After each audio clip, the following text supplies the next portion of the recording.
네, 여야 대선 주자들은 휴일에도 잇단 현장 방문과 회견 등을 통해서 지지세 확산에 주력하고 있습니다. 민주당에서는 네거티브 중단과 정책 경쟁을 다짐하는 목소리가 이어졌고, 국민의힘 주자들은 캠프를 보강하는 등 전열을 정비하고 있습니다. 대선 전국 관련 움직임 두 분과 함께 정리해 보겠습니다. 박창환 장한대 교수 그리고 장성호 건국대 미래지식교육원장 나오셨습니다. 어서 오세요. 네, 안녕하세요. 네, 민주당의 선거전이 점점 치열해지는 가운데 오늘 이재명 지사가 긴급 기자회견을 열고 네거티브 중단을 선언했습니다. 잠시 화면 보고 오시죠. 저는 오늘 이 순간부터 실력과 정책에 대한 논쟁에 집중하고 다른 후보님들에 대해서 일체 네거티브적 언급조차 하지 않을 것을 선언합니다. 둘째, 우리 당 후보님들께 캠프 상황 실장 등 적절한 수준의 상시 소통 채널 개설을 제안합니다. 후보 간의 신상이나 사실에 대한 확인이 필요한 경우 언론이 아닌 캠프 간 소통 채널에서 먼저 확인을 거침으로써 불필요한 의혹 제기와 공방이 발생하지 않게 하면 좋겠습니다. 네, 이제 자신에 대한 각종 의혹 제기에 더 강하게 반박을 하던 이재명 지사가 갑작스럽게 네거티브 중단을 선언을 했습니다. 어떤 이유로 보시는지 먼저 박창환 교수님 어떻게 보십니까? 네, 일단 뭐 지난 1차 경선 이후에 사이다로 다시 돌아가겠다 이러면서 이제 네거티브 맞대응을 시작을 했었거든요. 네. 근데 이제 그동안에 한 달 정도 지나면서 나올 거 다 나왔다. 사실 1차 경선 때 방어를 제대로 못한 측면이 있었어요. 그런데 네. 지금 본경선 들어가면서 이제 두세 번의 이 TV 토론 중간에 그리고 또 그 중간에 이 나올 수 있는 모든 네거티브가 거의 다 나왔고 자신이 방어할 수 있는 얘기, 자기 하고 싶은 얘기 거의 다 했거든요. 네. 그러니까 이제는 좀 국면을 전환하겠다. 이 두 번째 이유가 바로 이 국면 전환인데 이재명 후보의 지지율이 박스권에서 벗어나질 않습니다. 네. 그러니까 민주당 후보들 가운데서 항상 1등을 해왔지만 20% 중반대에서 올라가지도 않고 내려가지도 않고 그러니까 여기에 뭔가 의미 있는 좀 승부수를 던져야지 지지율 변화를 이끌어낼 텐데 네. 이 의미 있는 승부수라고 하는 게 당내에 이재명에 대한 반감을 가지고 있는 감정적으로 반감을 가지고 있는 사람들이 있는데 경선 이후에 그 사람들을 안아야 지지율이 올라갈 수 있잖아요. 그런데 이 네거티브가 계속 이어진다면 뭐 지난번 한 여론조사에서 나왔지만 이낙연 후보층 지지율은 만약에 이낙연 후보가 당선되지 않으면 후보가 되지 않으면 이재명 후보 지지로 가지 않겠다라고 하는 비율이 있었단 말이에요. 네. 그러니까 이런 것들을 다 고려를 해서 먼저 명분 쌓기 이후에 자신이 최종 후보가 되었을 때 다른 후보들의 지지율을 다 안을 수 있는 그런 명분을 또 지금부터 쌓아가야 되는 면들이 있는 거죠. 네. 이런 두세 가지 이유가 선제적으로 먼저 네거티브 중단 선언을 하게 된 배경이 아닌가 싶습니다. 네. 어쨌든 이재명 후보 같은 경우에 지금 시점에서 좀 승부수를 던져보겠다. 또 이렇게 보고 계신데 제가 좀 동일한 질문을 던져보겠습니다. 장성호 원장님께서도 좀 비슷하게 생각을 하시는지 궁금하거든요. 그 이재명 지사가 얘기한 네거티브라는 것은 제가 생각하기에는 네. 흑색 선정, 블랙 이제 프로파간다라고 그러고 아니면 다른 말로 하면 이제 마타도라고 그럽니다. 네. 그런 것이 아닌가 싶고 정치가 존재하는 한 네거티브는 존재한다. 왜냐하면 네거티브라는 것은 다른 말로 하면 반대적인 것이 이제 포지티브 아니겠습니까? 정책 검증. 네. 소위 말해서 네거티브와 포지티브 검증의 공통점은 검증이라는 검증을 왜 합니까? 결국은 유권자의 관심을 끌고자 하는 건데 정책적인 검증보다 네거티브라는 이런 부정적 검증이 유권자들한테 훨씬 더 관심을 많이 끌기 때문에 네. 정치인들, 특히 이제 정당이라든가 후보들 어떤 관심을 끌기 위해서 서로 네거티브 공방을 하고 있기 때문에 이것은 이재명 지금 후보가 이렇게 얘기하는 것은 이것은 하나의 고도의 정치 화법, 정치적 발언 이런 것들이 아닌가. 네거티브는 없을 수가 없다고 봅니다. 다만 효과적인 선거 방식을 하기 위해서 정책 검증이라든가 여러 가지가 앞으로 진행이 될 텐데 네. 그럼에도 불구하고 언론이라는 또 기구가 있지 않습니까? 그렇기 때문에 언론을 통해서 검증 이것은 사실 확인의 차원에서 하는 거기 때문에 결국은 이것이 개인적으로 어떻게 이제 부정적으로 보면 그것이 네거티브라는 그런 어떤 산술적인 용어가 되기 때문에 물론 지금 이재명 지사가 지금 이렇게 얘기하는 것은 중도층 위반을 염려를 하고 그리고 아젠다를 선도할 그럴 필요성이 있다. 그렇기 때문에 선제적으로 네거티브를 중단을 선언했지만 네. 그러나 지금 이재명 캠프의 대변인만 14명이지 않습니까? 대변인이 14명이 있다는 것은 그만큼 상당히 큰 내부적인 어떤 경쟁 이런 것들이 치열할 것이고 네. 그렇게 하다 보면 그것이 내부적으로 과열되다 보면 결국은 이것이 네거티브로 나타날 수밖에 없는 것이 아닌가 그렇게 네. 판단이 돼서 오늘 얘기한 것은 정치적인 어떤 그런 발언이 아닌가 이렇게 판단이 됩니다. 네. 뭐 원장님께서는 이제 정치가 있는 한 네거티브는 좀 있을 수밖에 없다 이런 발언도 해주셨는데요. 어쨌든 이재명 지사가 그럼에도 불구하고 소통 가능한 채널을 만들자 이렇게 제안을 하지 않았습니까? 뭐 네거티브를 줄이자, 뭐 불필요한 의혹을 좀 줄이자 이런 의도로 보이는데 그러면 이런 어떤 의견, 제안을 다른 후보들은 좀 손쉽게 받아들일 거라고 생각을 하십니까? 일단은 이재명 후보 측이 선제적이고 공격적으로 네거티브 중단을 선언을 했기 때문에 네. 지금 이제 민주당 경선 분위기에 대해서 당 안팎에서 우려하는 시각이 굉장히 높았거든요. 네. 여기에 대해서 대놓고 아니다, 네거티브 계속 해야 된다, 검증해야 된다 이렇게 얘기할 수 있는 사람은 없다고 봐요. 네. 그러니까 결국은 만약에 이제 네거티브를 과도하게 할 경우에 역풍을 맞을 수 있거든요. 자, 그런 상황이니까 일단은 외부적으로는 다 호응한다 이렇게 얘기할 거고 네.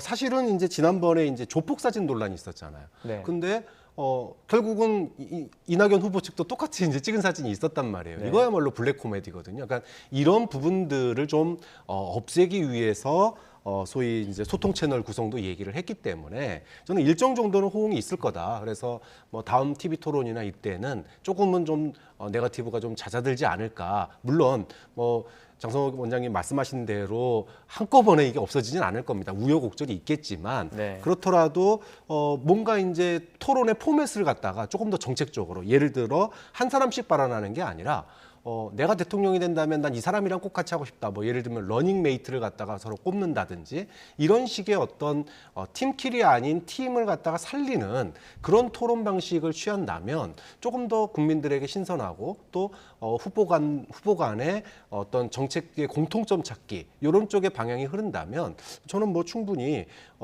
다른 후보들도 호응할 수 있는 그런 분위기를 만들 수 있지 않을까 싶습니다. 네. 이런 가운데 이재명 후보의 지사직 사퇴를 둘러싼 공방도 커지고 있습니다. 지사직을 유지하면서 이 경선에 영향을 미치는 행위를 하는 게 불공정하다. 이런 의견은 어떻게 생각을 하십니까? 지난번 경선 연기랑 저는 비슷하지 않을까 이렇게 이제 생각이 드는데 네. 이재명 지사 입장에서는 지사직을 유지하고 법에 나와 있는 3개월 90일 전 12월 9일 전까지 지사직을 사퇴하겠다. 물론 후보가 될 경우에 네. 사퇴하겠다 이렇게 이제 계속 그런 것들을 고수하고 있고 여기에 또 추미애 의원이라든가 김두관 후보 같은 경우도 여기에 동조를 하고 있지 않습니까? 네. 이런 상황에서 전원 일치, 만장일치로 이거에 대해서 사퇴를 하라 그렇게 해도 사퇴를 안 할 텐데 지금 이것을 보면은 왜 후보를 사퇴하냐 선거관리위원장이 그렇게 하지 않았습니까? 네. 지사직을 가지면 공정한 경선에 도움이 되지 않는다 이런 판단을 한다는 건데 그것은 선거의 공정성에 침해 우려가 있다 이런 부정적인 측면에서 얘기한 것 같고 그리고 이재명 지사 입장에서 보면은 유권자에 대한 책임성이 있지 않습니까? 네. 과거에 김두관 의원의 경남도지사를 조기에 사퇴해서 경남 도민들한테 상당히 큰 비판을 받은 어떤 그런 것도 있고 이 문제와 관련해서는 이재명 지사 본인의 어떤 가치 판단이 중요하지 않을까. 선거의 공정성을 흘릴 염려가 있다. 네. 그러면 지사직을 사퇴하는 것이고 아니다. 이것은 내가 유권자들에 대해서 지금 코로나의 어떤 위험도 있고 그렇기 때문에 유권자에 대해서 여러 가지 도지사로서의 책임을 끝까지 하고 그리고 당 후보가 되고 12월 9일 전까지 사퇴를 하겠다. 그런 것들은 이재명 지사 본인의 어떤 판단에 맡기는 것이 좋다고 봅니다. 네. 뭐 원장님께서 언급을 해주셨지만 이 추미애 후보 같은 경우에는 어쨌든 요약을 하자면 이재명 지사의 그 지사직 사퇴에 반대한다 이런 입장으로 말을 꺼내지 않았습니까? 네. 이런 말도 했습니다. 심지어 지사직이 어쨌든 선거에 도움이 된다면 현직 의원들도 이번에 후보로 나왔기 때문에 그 현직을 뭐 활용해라 이런 말까지 했었는데 이 추미애 후보의 이런 발언은 어떻다고 보십니까? 뭐 저는 있을 수 있는 얘기라고 봅니다. 그러니까 네. 이제 많은 분들이 뭐 원희룡 지사 예를 들면서 네. 이게 이제 공정한 거 아니냐 이렇게 얘기를 해요. 그러니까 현직 지사는 행정의 권한이 있기 때문에 뭐 예를 들어 이재명 후보 같은 경우에 경기도지사를 하면서 100% 이제 재난지원금 지급 이런 부분들이라든지 네. 또는 정무직 공무원들이 어쨌든 이재명 지사를 지지하는 사람들이 정무직 공무원들 아닙니까? 네. 이분들이 알게 모르게 선거 운동을 할 가능성 뭐 이런 것들을 갖다가 우려하면서 공정성을 얘기하는데 근데 그거는 뭐 지사직은 법에 의해서 12월 9일까지 사퇴 시한이 있잖아요. 그러니까 네. 법을 어겨가면서까지 그만두라 마라 할 문제는 아니다. 네. 다만 공정성 그다음에 관건 선거에 우려가 있다면은 그 부분에 대해서는 이재명 지사가 지사직을 유지하는 동안 12월 9일까지 좀 잘 지켜지도록 유념했으면 좋겠다. 이 정도 발언이면 충분한 거지.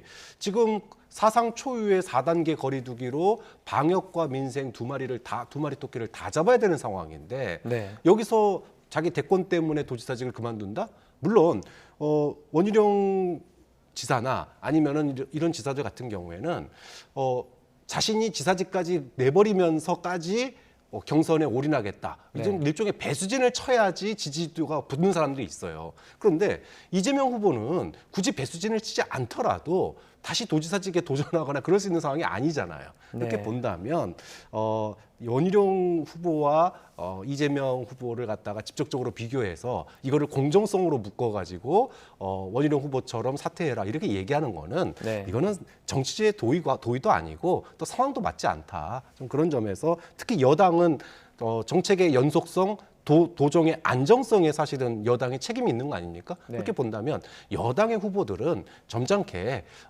도정에 열심히 하시고 다만 관건 선거에 대해서 좀 주의해 달라 이 정도면 되는데 이것까지도 정치적 공방으로 이끈다면 이것도 또 네거티브가 될 수 있다고 봅니다. 네. 그 다른 논란을 하나만 더 꺼내 보겠습니다. 민주당 주자들 사이에서 또 후보 검증단 구성을 두고도 그 이견이 생기고 있습니다. 실제로 경선 중에 이 검증단을 구성할 수 없는 이유가 있습니까? 뭐 구성할 수야 있겠지만 네. 상당히 큰 혼란이 있지 않겠습니까? 네. 그리고 경기 중에 선수가 경기 중에 또 다른 규칙을 만들면 되겠습니까? 네. 상식적으로 그것은 어렵지 않을까? 이것은 어떤 기준과 본질적인 측면 그리고 원칙이라고 생각이 들고 네.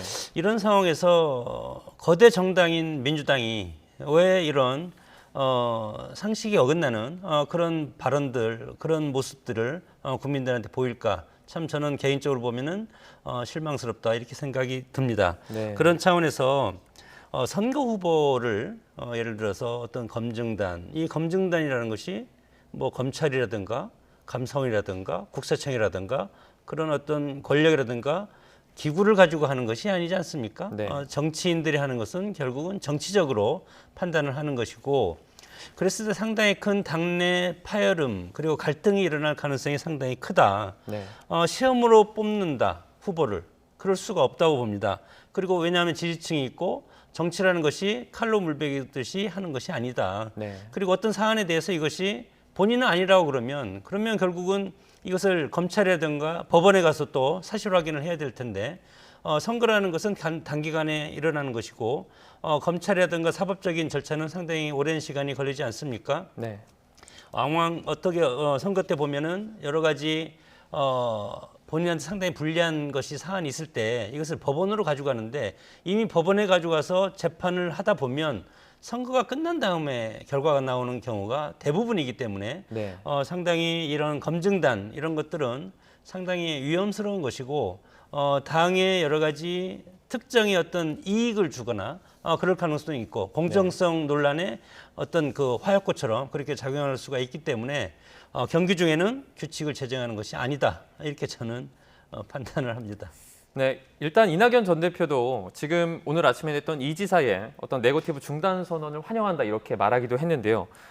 이 두 분은 어쨌든 그간에 있었던 일정 중에 감정의 골이 좀 깊어지지 않았습니까? 이제는 좀 건강한 경쟁으로 나아갈 수 있을 거라고 전망을 하시는지요?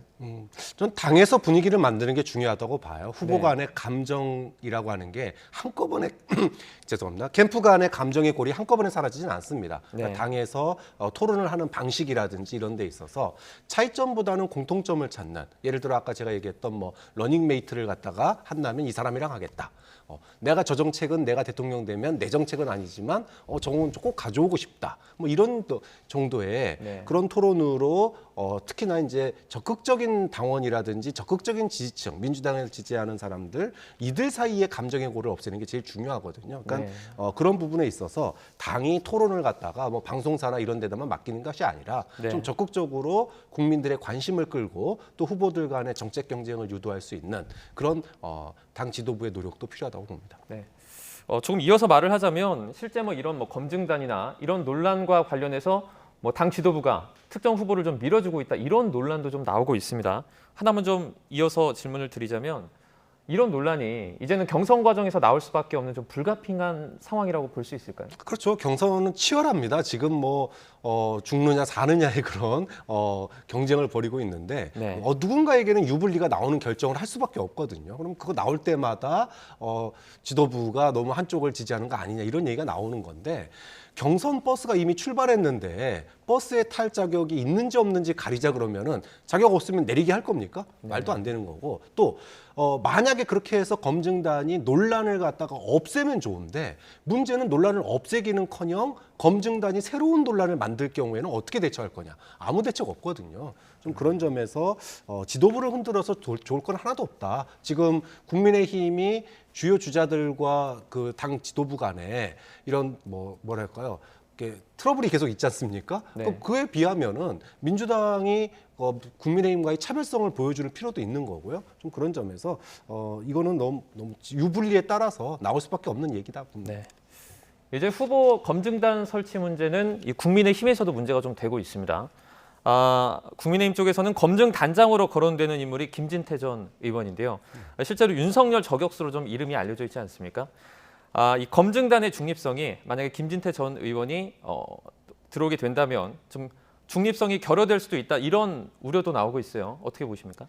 그 국민의 입장에서는 지금 민주당이 경선 그 검열단 이것을 만든다고 했을 때 네. 경선 도중에 이런 얘기가 나오지 않습니까? 네. 그런데 국민의힘 같은 경우는 아직 경선이 시작되지 않은 상태에서 네. 검열단을 출범을 시키겠다. 그렇기 때문에 어느 정도 국민의힘이 더 우위에서 이 작업을 할 수도 있을 텐데 네. 어떻게 보면 이것도 마찬가지로 민주당처럼 상당히 큰 혼란이 있을 수가 있을 것 같고 야당 같은 경우는 훨씬 더 치열하게 해야만이 당내 어떤 후보들 간의 치열한 여러 가지 삽바 싸움이 전개되어야만이 국민적 관심을 갖고 이 후보가 올라가서 여당 후보를 상대해야 되지 않겠습니까? 네. 그렇기 때문에 훨씬 더 치열한 경선전을 치러야 되는데 거기에 검열단을 또 마찬가지로 국민의힘도 검열단을 둔다.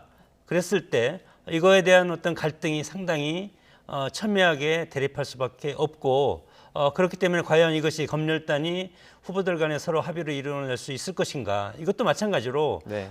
지금 이준석 대표 입장에서는 검열단을 출범을 시켜서 사전에 이런 것들을 한번 조율해서 해보겠다 하지만 이것은 의혹으로 끝날 가능성도 있다고 봅니다. 네. 이어서 원장님께 좀 질문을 드려보면요. 국민의힘 대선 준비 상황을 좀 살펴봤을 때 윤석열 전 검찰총장이 이제 캠프 인사를 이번에 보강을 했습니다. 이종배 그리고 윤창현 의원 등 이렇게 영입을 해서 어떤 정책과 소통 부분을 강화하겠다 이렇게 말을 했는데요. 어떤 의미가 있을까요?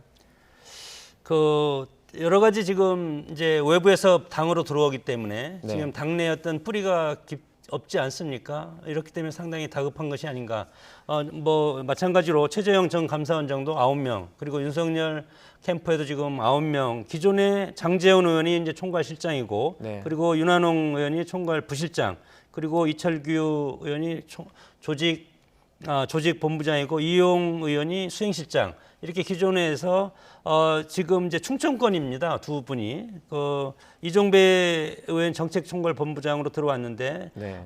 충주시장을 역임했고 그리고 삼선이고 그리고 국민의힘 정책의장을 하지 않았습니까 직전에 네. 그렇기 때문에 상당히 정책통이고 그리고 충청권에 이제 청주고등학교도 나오고, 그리고 윤창현 의원도 마찬가지로 경제정책본부장으로 정책통인데 시카고 경제학 박사입니다. 비례대표로 들어와서 그리고 대전고 출신이고 충청 출신을 포스트로 세웠다는 게 좀 의미가 있는 것 같고, 네. 그리고 산업정책본부장으로 한무경 의원인데 효성그룹 회장이고 국민의힘 중소기업 위원장을 지금 맡고 있습니다.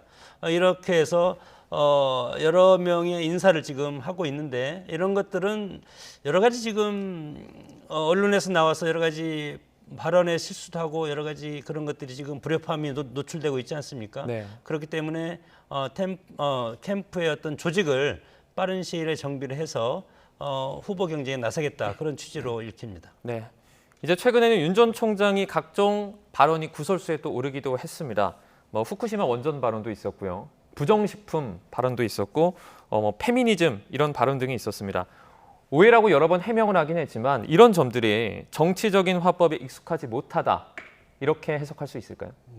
한두 번은 오해일 수 있죠. 그런데 네. 그 오해가 쌓이면은 준비가 안 돼 있구나, 이렇게 볼 수밖에 없어요. 네. 가장 단적인 사례가 저는 후쿠시마 발언이라고 보는데, 사실은 이제 오염수 관련한 발언이 벌써 한 달 전에 있었습니다. 그 네. 당시에 왜 오염수를 문제 삼지 않다가 갑자기 오염수를 갖다가 문제 삼냐, 이런 식의 발언이 있었어요.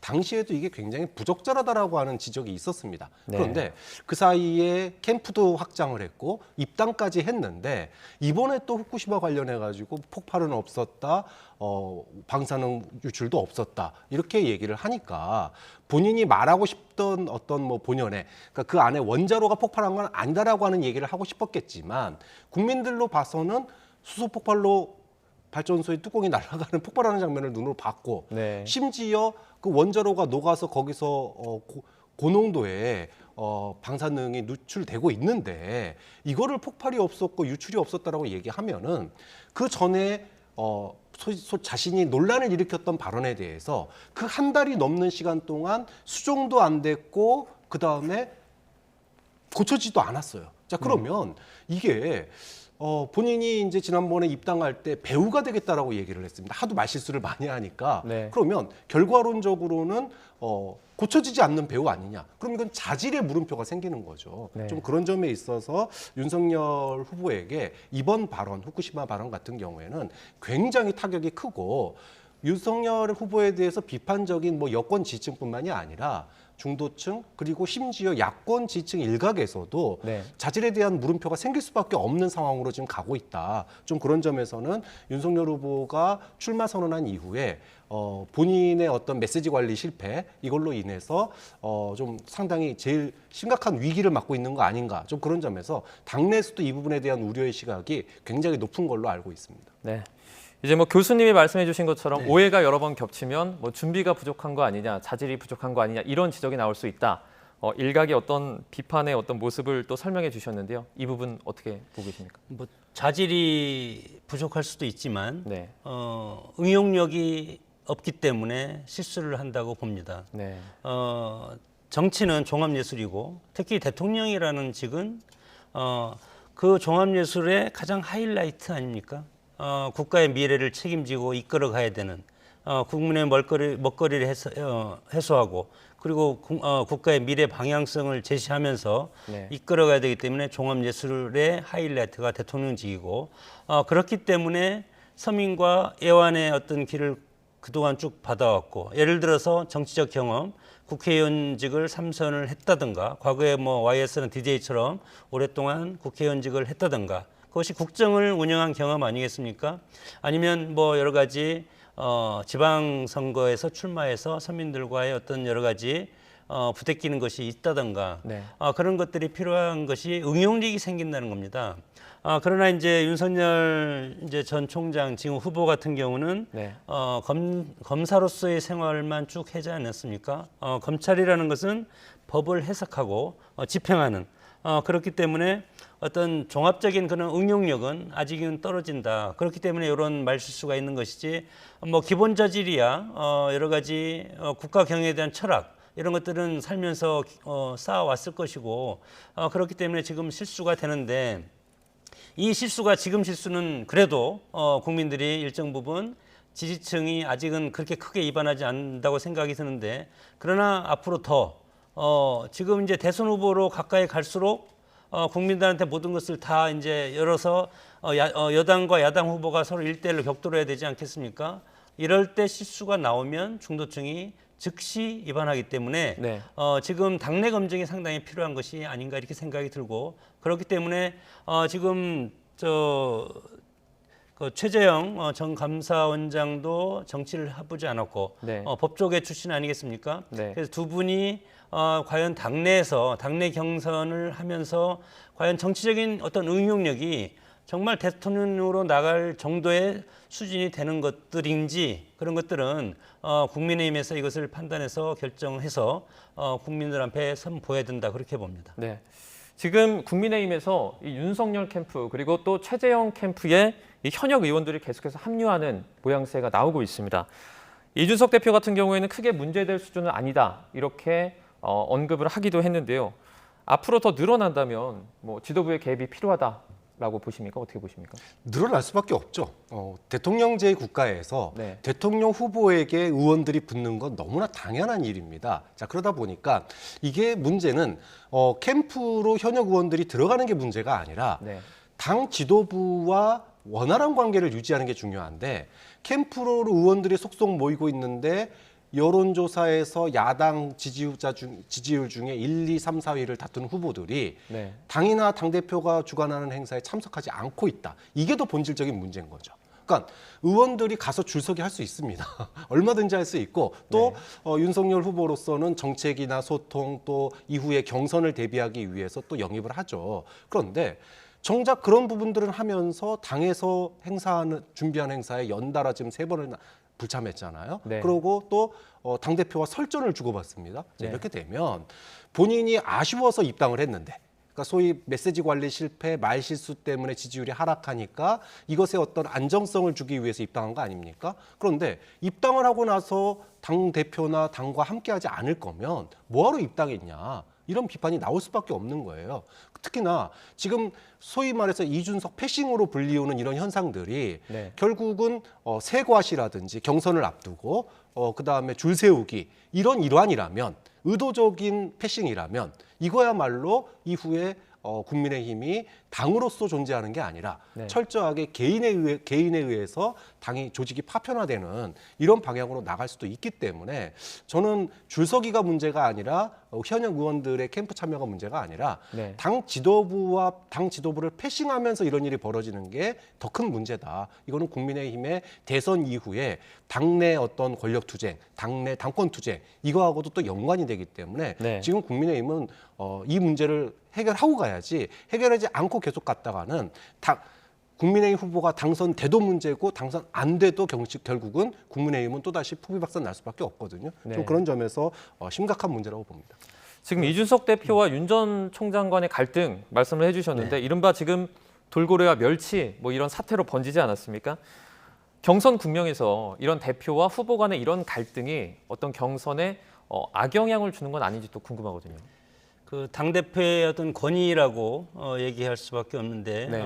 당대표의 권위가 실리지 않는 지금 모습이다.